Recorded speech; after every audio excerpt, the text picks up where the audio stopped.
बिहार में शराबबंदी कानून को लेकर सरकार चाहे जितनी दावे कर ले, लेकिन बक्सर से आई ये तस्वीर उन दावों की पोल खोलती नजर आ रही है।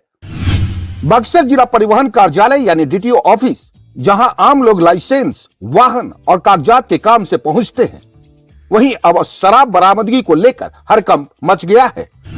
पुलिस और उत्पाद विभाग की संयुक्त छापेमारी में गार्ड रूम और उससे सटे किचन से भरी मात्रा में शराब की बोतलें मिली है। भरी बोतलों के साथ खाली बोतलें और पैकेट भी बरामद किए गए।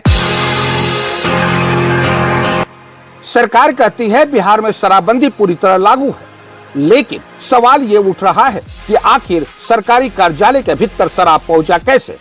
क्या बिना किसी संरक्षण के सरकारी परिसर में शराब का खजाना तैयार किया जा सकता है? और अगर सरकारी दफ्तर ही सुरक्षित नहीं है, तो फिर आम इलाकों में कानून का क्या हाल होगा? जिला परिवहन पदाधिकारी के कार्यालय में शराब का मिलना किस रूप में आप देखते हैं? आज पुलिस को गुप्त सूचना प्राप्त हुई कि जिला परिवहन कार्यालय के कैंपस में जो उनका सिर्फ गार्ड रूम बना हुआ है, उस गार्ड रूम के पास जो उसकी रसोई है, उस रसोई में शराब की सूचना है। उस सूचना के आलोक में, सूचना के सत्यापन के क्रम में जब पुलिस की टीम और एक्साइज की टीम आकर के उसको सत्यापन की, तो यहाँ पे शराब की कुछ भरी बोतलें और शराब के कुछ खाली पैकेट बरामद हुए हैं। क्या कार्रवाई हुई है सर पुलिस के द्वारा? पुलिस को जैसे ही सूचना मिली, पुलिस और एक्साइज की टीम दोनों आई यहाँ पे, और जो डीटीओ ऑफिस में गार्ड रूम बना हुआ है, कैंपस में गार्ड रूम बना हुआ है, तो उस गार्ड रूम के बगल एक संयुक्त किचन है। उस किचन में कुछ शराब की बोतल भरी हुई और कुछ खाली बरामद हुई है। सर, ड्राई स्टेट बिहार में लोक सेवक ही पी करके ड्यूटी बजाते हैं।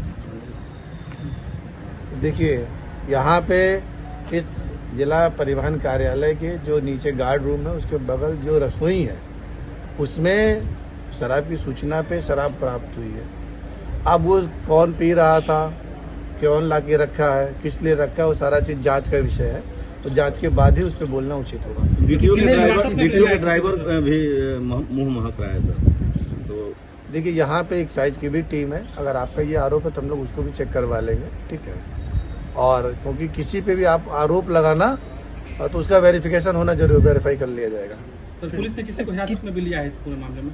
नहीं, अभी हिरासत में नहीं लिया गया है, लेकिन चूंकि ये संयुक्त किचन है, ये जो गार्ड रूम है, गार्ड रूम के बगल जो रसोई बनी हुई है, ये खुली हुई थी और रसोई खुली हुई है, बगल में गार्ड रूम है। तो गार्ड रूम में जो गार्ड रहते थे, उन सभी को से पूछताछ की जा रही है, किस परिस्थिति में यहाँ पे कैसे शराब आई या कौन सेवन करता, या उसके बारे में और भी जो अनुसंधान का विषय वो किया जा रहा है। सर, कितने दिनों से खेल चल रहा था और कितनी बोतलें जो है भरी है और कितनी खाली है? सर, देखिए, जब्ती की कार्रवाई की जा रही है, पुलिस टीम जब्ती कार्रवाई कर रही है, और जब पुलिस को जानकारी मिली आज, तो पुलिस के द्वारा उसमें छापेमारी करके बरामदगी की गई है।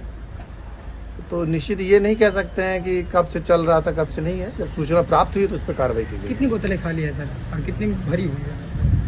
तो जब्ती सूची कार्रवाई हो रही है।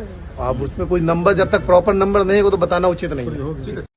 जिस सरकारी सिस्टम पर शराबबंदी लागू करने की जिम्मेदारी है, उसी सरकारी दफ्तर के गार्ड रूम से शराब की बोतलें बरामद हुई है। सवाल बड़े हैं, क्या अब सरकारी दफ्तर भी शराब के सुरक्षित ठिकाना बनते जा रहे हैं? बिहार में शराबबंदी पर सरकार करोड़ों रुपए खर्च कर रही है, जगह जगह जांच अभियान चल रहे हैं, लेकिन बक्सर में सरकारी दफ्तर के भीतर शराब मिलने के बाद विपक्ष को सरकार पर हमला करने का नया मौका मिल गया है। लोग तंज कस रहे हैं कि जब सरकारी पहरे में ही शराब मिले, तो फिर शराबबंदी सिर्फ भाषणों और पोस्टर तक ही सीमित रह गई है क्या? फिलहाल पुलिस जांच में जुटी है, लेकिन बक्सर डीटीओ कार्यालय से शराब बरामदगी ने एक बार फिर बिहार की शराबबंदी व्यवस्था पर बड़े सवाल खड़े कर दिए हैं। कैमरामैन के साथ धीरज कुमार का यह रिपोर्ट।